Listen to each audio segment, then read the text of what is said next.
India's finest Medicover Hospital now opened exclusive hospital for women and children opposite Hightex Charminar. Medicover Women and Child Hospital. పాపం ప్రభుత్వం యథావధిగా నిన్న ఆర్థిక రంగం పైన శ్వేతపత్రం ఇచ్చేట్లయితే బొక్కపొరల పడ్డదో ఇవాళ కూడా ఇంకా అంతకంటే ఎక్కువ దారుణంగా పారిపోయే ప్రయత్నం చేసింది. గత ప్రభుత్వం మీద ఏదో బురద చల్లాలనుకొని ఏందో కొండను తవ్వడం మొదలుపెట్టి పాపం ఎలుకను కాదు కదా దాని తోకను కూడా పట్టుకోలేకపోయారు. అక్కడ ఏం లేదు మొదలు పట్టుకోవడానికి. ఈ రాష్ట్రంలో జరిగిన విద్యుత్ రంగంలో జరిగిన విజయాలు మా గౌరవ ముఖ్యమంత్రి కేసీఆర్ గారి పాలనలో ఒక్క సంవత్సరంలోనే అద్భుతమైన విజయం సాధిస్తూ రాగానే నవంబర్ నాటికే 2014 జూన్ 2 నాడు ఛార్జ్ తీసుకుంటే సీఎంగా ప్రమాణ స్వీకారం చేస్తే నవంబర్ నాటికే గృహ వినియోగానికి, వాణిజ్య అవసరాలకి, పారిశ్రామిక అవసరాలకి 24 గంటల విద్యుత్తును అందుబాటులోకి తెచ్చిన విషయం ఈ రాష్ట్ర ప్రజలందరికీ కూడా తెలుసు.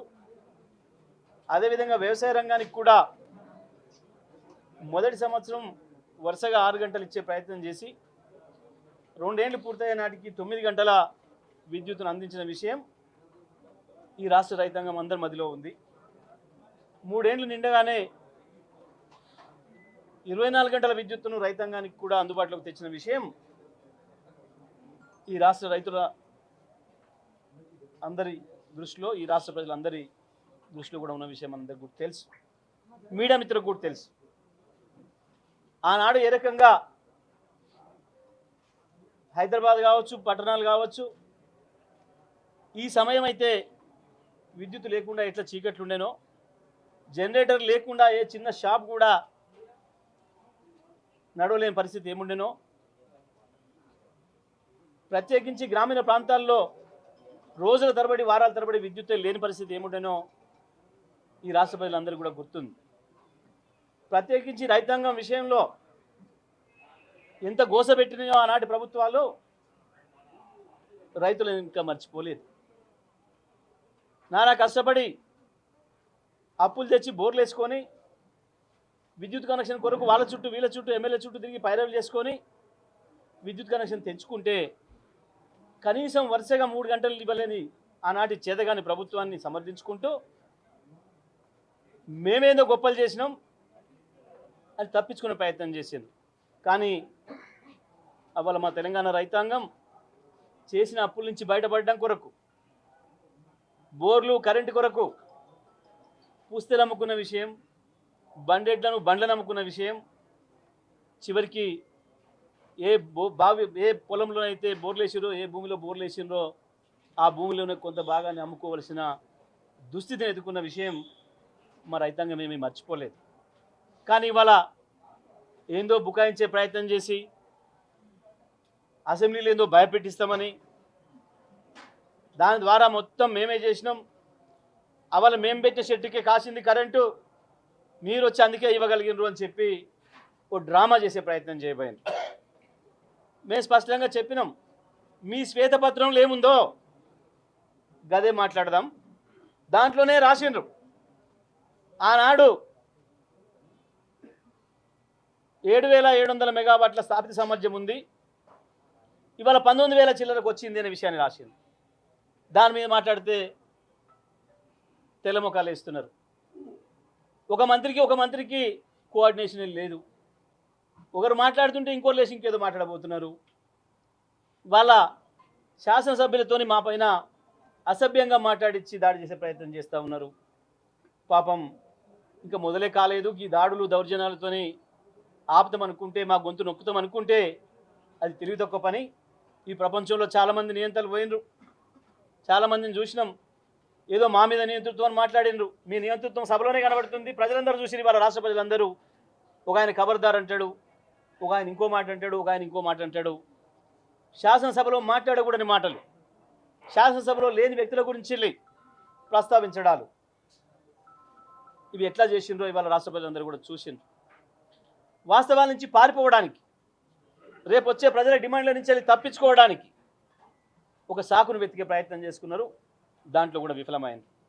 మేము స్పష్టంగా చెప్పినాం, అప్పులు ఎందుకు తేవాల్సి వచ్చిందనే విషయాన్ని చెప్పినాం. మేము కొత్తగా మేమే అప్పులు తేలే. మేము ఈ రాష్ట్రంలో అధికారానికి వచ్చే నాటికి 22,000 కోట్ల అప్పులతోని మా చేతికి వచ్చినాయి విద్యుత్ సంస్థలు. ఆనాడు మొత్తం కలిపితే మీ 60 ఏళ్ల పరిపాలనలో ఇచ్చింది కేవలం 40,000 ఆస్తులు మాకు ఆనాడు 40,000 కోట్లు. దాంట్లో 22,000 కోట్ల అప్పులు. మేము తెచ్చిన అప్పులో ఇప్పటికి సగాని పైన కట్టినాం. మీ 22,000 కోట్లు తీసేస్తే ఇవాళ ఇంకొక 20,000 కోట్లు కూడా లేవు. జెన్కోకు సంబంధించిన అప్పుల విషయంలో ఎవరికి ఇబ్బంది లేదు. జెన్కోను తీసుకుంటే ప్రభుత్వానికి సంబంధమే లేదు. అవి పవర్ ప్రాజెక్టులు హైపోతికేషన్ చేసి తీసుకొచ్చినవి. పవర్ ప్రాజెక్టులు ఏదైతే ప్రారంభమవుతాయో దాని నుంచి ఆ అప్పులు జెన్కోని తీర్చుకుంటుంది. ఇక్కడ ఎక్కడ కూడా ఎవరికి ఇబ్బంది లేదు. అయినా విద్యుత్ సంస్థల అప్పులకు సంబంధించి ప్రభుత్వానికి ఎటువంటి ఇబ్బంది కూడా లేదు. ప్రభుత్వ అప్పుల్లో దాన్ని చూపించే అక్కర కూడా లేదు. మొదలుగా ఇది తెలంగాణ ప్రజానికానికి అందరికి కూడా పోవాల్సిన విషయం. ఎప్పుడు కూడా కార్పొరేషన్ల అప్పులు కార్పొరేషన్లు మాత్రమే తీర్చుకుంటాయి. పైగా కార్పొరేషన్లు అనేవి లాభాల కొరకు పెట్టినవి కావు. ఇవి ప్రభుత్వ రంగ కార్పొరేషన్లు ప్రజలకు సేవలు అందించడానికి పెట్టినవి. కొన్ని సందర్భాల్లో నష్టం వచ్చినా సరే తప్పకుండా సేవలు అందించాల్సి వస్తుంది. ఆర్టీసీ కావచ్చు, విద్యుత్ సంస్థలు కావచ్చు, ఇవి ప్రజలకు సేవలు అందించడం కొరకు వచ్చినవి మాత్రమే. ప్రభుత్వాలకు బాధ్యత ఉంది. ఆ వచ్చే నష్టాల్లో ఒక సందర్భం వచ్చినప్పుడు ప్రభుత్వాలే రిస్క్ తీసుకోవాలి. ఇప్పటికీ మా ముఖ్యమంత్రి గారు ఈ 10 సంవత్సరాల కాలంలో 50,000కు పైగా విద్యుత్ సంస్థలకు చేయూతను అందించారు. 50,000 కోట్లు ఇప్పటికే విద్యుత్ సంస్థలకు అందించి వాటిని సేవలు అందించడానికి కావాల్సిన పద్ధతిలో నడుపుతా ఉన్నాం. రైతాంగానికి ఏదైతే 24 గంటల కరెంటు అందుబాటులోకి తెచ్చి ఇచ్చినామో అది వీళ్ళందరికీ ఏడుపు.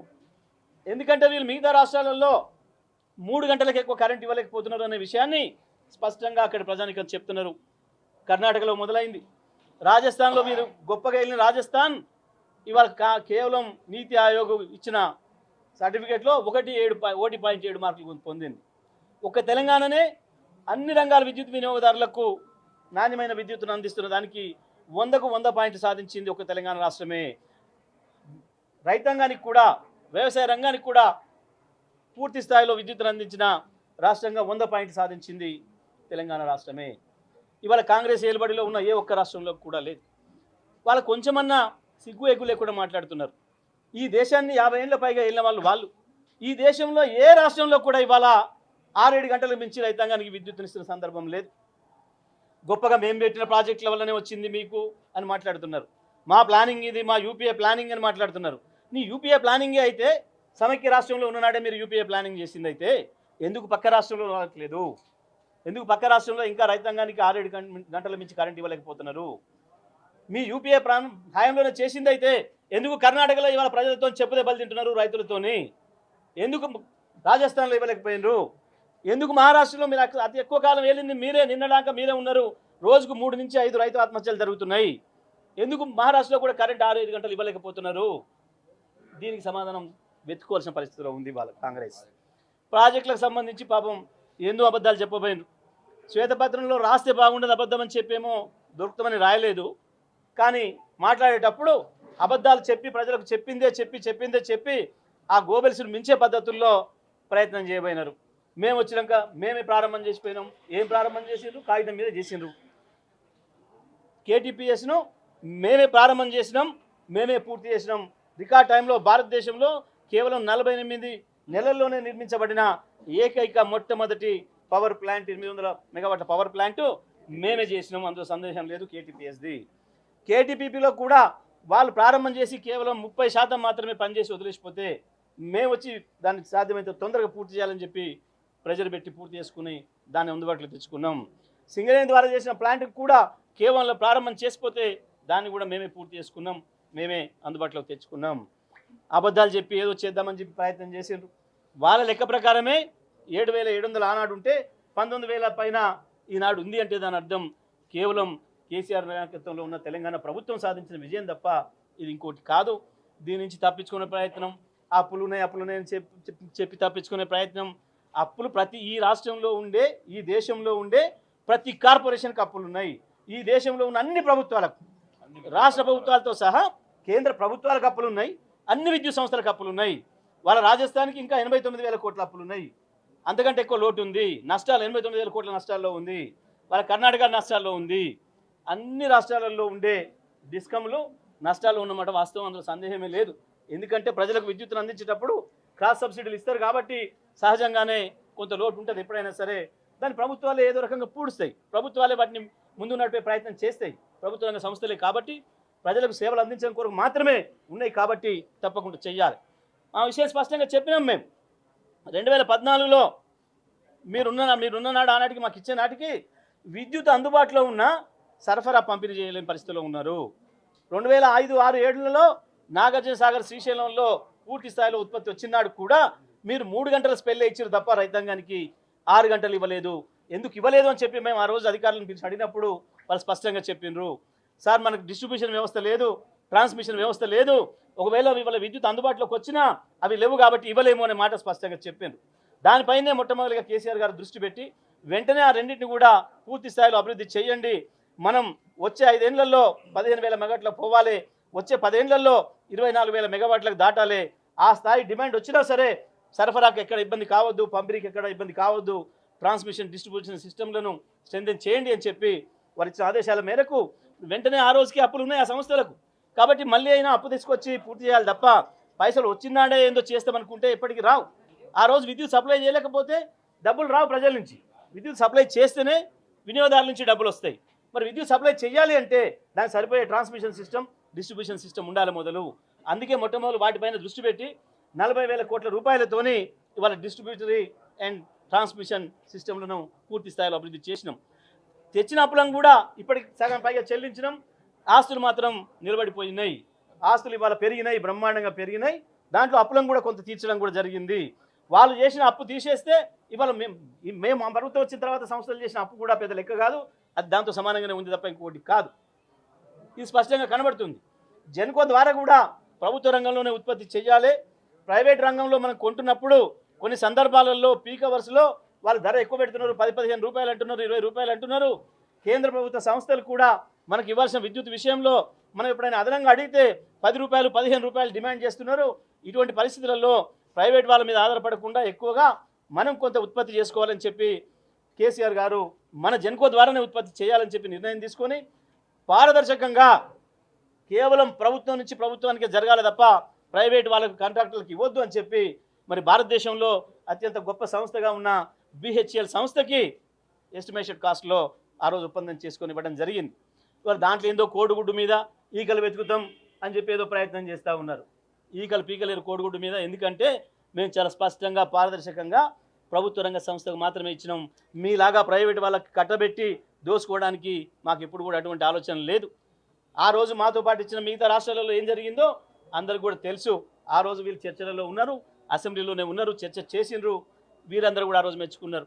ప్రభుత్వ రంగ సంస్థకే ఇచ్చిండ్రు కేసీఆర్ గారు ఎంత గొప్పగా అని చెప్పి అంత స్పష్టంగా ఉన్నాం మేము. ఆ రోజు ఛత్తీస్గఢ్ సంబంధించి కూడా మనకు వెంటనే కావాలని చెప్పి ఏదైతే వార్దా డిచ్పల్లి లైన్ ఉందో గ్రిడ్ అనుసంధానం చేయడానికి నార్త్ సౌత్కు ఆ రోజు మేము స్పష్టంగా చెప్పినాం. అది కేంద్ర ప్రభుత్వం నుంచే వచ్చిన సంస్థ అయినప్పటికీ కూడా PGCL అయినప్పటికీ మన రాష్ట్రంలో ఎటువంటి ఆటంకాలు లేకుండా ల్యాండ్ అక్విజిషన్ విషయంలో కూడా ప్రతి క్షణం ముఖ్యమంత్రి గారే ఇక్కడి నుంచి ఆలోచన చేసి ఎక్కడైనా ఇబ్బంది ఉంది, మన జోన్లోకి వచ్చిన తర్వాత ఎక్కడైనా ల్యాండ్ ఇష్యూలో ఇబ్బంది పెడుతున్నారు అనుకుంటే అక్కడ ఉండే మన స్థానిక శాసనసభ్యులు కూడా వెళ్ళి మాట్లాడి రైతులతోని దాని యొక్క ప్రాధాన్యత చెప్పి తొందరగా పూర్తి చేయడానికి వెసులుబాటు కల్పించండి అని చెప్పినాం. ఇది స్పష్టంగా అనుకొని పూర్తి చేసినాం తొందరలోనే. అందుకే ఇవాళ నార్త్ నుంచి మనకు కనెక్షన్ వచ్చింది కాబట్టే ఇవాళ ఇంత పవర్ ఇవ్వగలుగుతూ ఉన్నాం. ఆ రోజు వాళ్ళ ముఖ్యమంత్రి కిరణ్ కుమార్ రెడ్డి ఇదే నార్త్ సౌత్ గ్రిడ్ విషయంలో PGCL విషయంలో మేము తీసుకోము, మేము సహకరించమని చెప్తే ఆనాటి మా శాసనసభ్యులు ఇక్కడ కేటీఆర్ గారు, హరీష్ రావు గారు వారందరూ వెళ్ళి కిరణ్ కుమార్ రెడ్డి గారి ఛాంబర్ ముందట కూర్చుంటే కూడా తొక్కుకుంటూ వెళ్ళిపోయింది తప్ప దాన్ని తీసుకోవడానికి ఆయన ఇష్టపడలేదు. దాన్ని మేము రాగానే వెంటనే సంవత్సరాల కాలంలోనే మా గౌరవ ముఖ్యమంత్రి గారు పూర్తి చేపించి నార్త్కు సౌత్కు అనుసంధానం చేసిరు కాబట్టే మనకు విద్యుత్తు సరైన పద్ధతిలో అందుబాటులోకి వచ్చింది. ఈ రాష్ట్రం భారతదేశంలోనే ఒక నెంబర్ 1 రాష్ట్రంగా విద్యుత్ రంగంలో ఒక ఆదర్శనీయ రాష్ట్రంగా నిలబెట్టిన నాయకుడు కేసీఆర్ గారి నాయకత్వంలో ఈ రాష్ట్రంలో జరిగిన విద్యుత్ విజయాల్ని చూసి ఓర్వలేక ఒప్పుకోలేక భారతదేశంలో మిగతా రాష్ట్రాలలో కూడా వాళ్ళకి డిమాండ్లు వస్తాయి, ఇబ్బందులు వస్తాయన్న దుగ్ధతోని ఢిల్లీ ఇచ్చిన ఆదేశాల మేరకే ఇక్కడ ఏదో మా మీద దాడులు చేసే ప్రయత్నం చేస్తున్నారు. మా పైన బదనాం పెట్టే ప్రయత్నం చేస్తున్నారు. ఎట్టి పరిస్థితుల్లో కూడా రాష్ట్ర ప్రజలందరికీ కూడా తెలుసు రాత్రులు ఎట్లా ఉండనో, పగుళ్ళు ఎట్లా ఉండనో, వ్యవసాయం ఎట్లా ఉండనో, ఆ రోజు ఉండే పేలిపోయే ట్రాన్స్ఫార్మర్లు, పాడైపోయిన మోటార్లు ఎట్లా ఉండనో, రైతుల బాధలు ఎన్ని ఉండనో అందరికీ కూడా తెలుసు. ఇవాళ మమ్మల్ని ఏదో పవర్ ఇవ్వలేదు అని అంటే, ఆ రోజు నేను ఛాలెంజ్ చేసిన ఎన్నికల ముందు కూడా మాట్లాడినప్పుడు తప్పకుండా ఎక్కడైనా పవర్ ఇవ్వట్లేదు అని మీరు కనుక అంటే మీరు పోయి లైన్ పట్టుకొని ఒక నిమిషం వీడియో తీసి పంపండి, మేము దేనికైనా సిద్ధం అని చెప్పినాం. ఆ రోజు మాట్లాడలేదు, ఆ రోజు పిరికి పందలాగా పారిపోయినారు. అది అవాస్తవం కాబట్టి, అది అబద్ధం కాబట్టి. మళ్ళీ ఇవాళ అదే పాట పాడి ఏందో సాధిస్తాం అనుకున్నారు, కానీ బొక్కబొర్ల పడ్డరు. తెలంగాణ ప్రజల ముందట మేము ప్రజల తరఫున కొన్ని డిమాండ్లు పెట్టినాం. మీరు గతంలో ఏదైతే కేంద్రం మా పైన ఒత్తిడి పెట్టి మీరు మీటర్లు పెట్టరా రైతాంగానికి అన్నప్పుడు మా ముఖ్యమంత్రి గారు నా కంఠంలో ప్రాణం ఉండగా ఎట్టి పరిస్థితుల్లో రైతులకు మీటర్లు రానివ్వను అని చెప్పిండ్రు. దాని కొరకు దాదాపు 35,000 కోట్లు మాకు రావాల్సిన దాన్ని కూడా వదులుకున్నారు. మీరు కూడా అదే మాట మీద నిలబడతారా లేదా, రైతాంగానికి మీటర్లు పెట్టరా స్పష్టం చేయాలి అని చెప్పి మేము డిమాండ్ చేసినాం. పెట్టొద్దు అని స్పష్టంగా చెప్పినాం.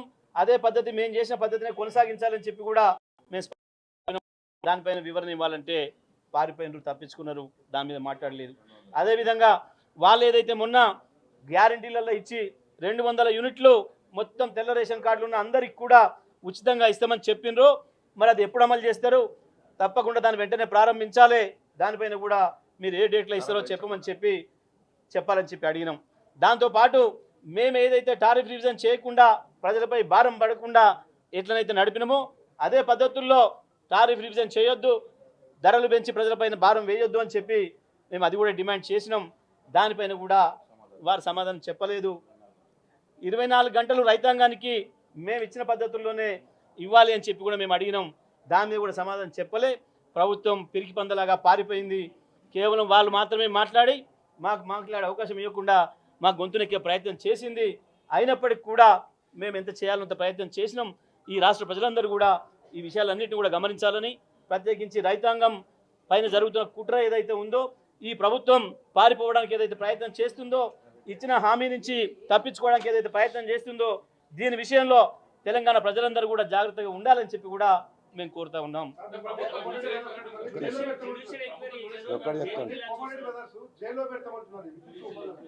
ఇక చిల్లర మాటలు నేను ఎన్నడూ కూడా పట్టించుకోలేదు. ఇవాళ అసెంబ్లీలోనే స్పష్టంగా చెప్పినాం. పనికి మాలిన ఈ అబద్ధపు ఆరోపణలు 10 ఏళ్ళుగా అక్కడ చేస్తూనే ఉన్నారు, నేను పట్టించుకోలేదు. ఇలా సభలో మాట్లాడింది కాబట్టి తప్పకుండా ఏం ఎంక్వైరీ చేస్తారో చేయండి అని చెప్పినాం. దానిపైన జరుగుతుంది. ఎవరు పోతారో ఎక్కడికి పోతారో అన్ని కూడా తేలితే తొందరగా. ఒకటే మాట, ఒక్క నిమిషం.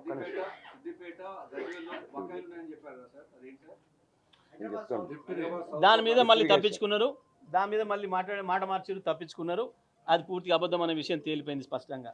విద్యుత్ శాఖలోని సిఎండీల నుంచి సిబ్బంది వరకు అందరినీ అవమానించే పద్ధతుల్లో చేసిరు తప్ప అబద్ధాలు చెప్పి, అబద్ధం కాబట్టే మారింది. ఎప్పుడైనా నిజం నిలకడగా ఉంటుంది, స్పష్టంగా ఒకటే మాట మీద ఉంటుంది. అబద్ధం అనేది రూపులు మారుకుంటూ పోతుంది, రంగులు మారుకుంటూ పోతుంది.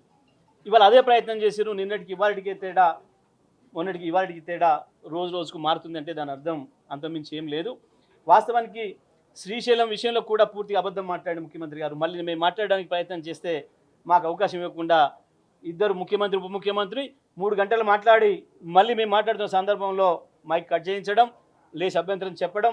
వాస్తవానికి ఆ రోజు మధ్యరాత్రి అది తెలిసిన మరుక్షణమే నేను ఆ రోజు మా సీఎండి గారు అంత వయసు అయినా సరే మధ్యరాత్రి పోయి మొత్తం అందరినీ కూడా ఆ రాత్రి తెల్లారిందాక కూడా ఉండి రెస్క్యూలకు పోయి లోపలికి పోయి రెస్క్యూ ఆపరేషన్స్ లోపలికి కూడా వెళ్ళి మొత్తం పూర్తయిందాక ఉండి దాన్ని అంతా కూడా సరి చేసుకొని చనిపోయిన ఉద్యోగస్తులందరినీ కూడా తీసుకొని వచ్చిన తర్వాత వారి గమ్యస్థానాలకు చేర్చి ఆ తర్వాత వెంటనే వారి కుటుంబాల్లో ఉద్యోగం కావచ్చు, వాళ్ళకి రావాల్సిన ఇతర రైతులు కావచ్చు, వెంటనే 1 నెల రోజుల్లోనే పూర్తి చేసి వాటి నుంచి డిపార్ట్మెంట్ నుంచి వచ్చేదే కాకుండా ప్రభుత్వం నుంచి కూడా అదనంగా ఇచ్చి మేము వాళ్ళ కుటుంబాలను ఆదుకున్నాం. ఈ విషయంలో కూడా పూర్తి స్థాయిలో అబద్ధాలు మాట్లాడినారు. దాంట్లో కనీసం మళ్ళీ మేము చెప్పడానికి అవకాశం ఇవ్వకుండా దౌర్జన్యంగా సభ మూసుకొని పోయినరు, బంద్ చేసుకొని పోయినరు, పారిపోయినరు. మేము అందుకే ఈ సభ ద్వారా, ఈ మీడియా పాయింట్ ద్వారా మేము స్పష్టంగా చెప్తున్నాం. మీడియా ద్వారా ఇది తెలంగాణ విద్యుత్ ఉద్యోగుల్ని కింది స్థాయిలో లైన్మెన్ నుంచి మా సబ్స్టేషన్ ఆపరేటర్ నుంచి సిఎండీల వరకు 10 సంవత్సరాలు వాళ్ళు పడ్డ కష్టాన్ని అవమానించే పద్ధతుల్లో పనిచేసింది ప్రభుత్వం తప్ప ఇంకోటి కాదు. ఇది తప్పకుండా మా విద్యుత్ ఉద్యోగస్తులు గమనిస్తున్నారు, తెలంగాణ రైతాంగం ప్రజలందరూ కూడా గమనిస్తున్నారు. తప్పకుండా తెలంగాణ ప్రజలందరూ కూడా ఈ ప్రభుత్వం ఏ రకంగా పారిపోయే ప్రయత్నం చేస్తుందో చూస్తున్నారు. ఎట్టి పరిస్థితుల్లో కూడా వీళ్ళని వదిలిపెట్టరు. మరిన్ని వీడియోస్ కోసం ఛానల్ ని సబ్స్క్రైబ్ చేయండి, లేటెస్ట్ అప్డేట్స్ కోసం వాట్సాప్ ఛానల్ ని ఫాలో చేయండి అండ్ లింక్ డిస్క్రిప్షన్ లో ఉంది.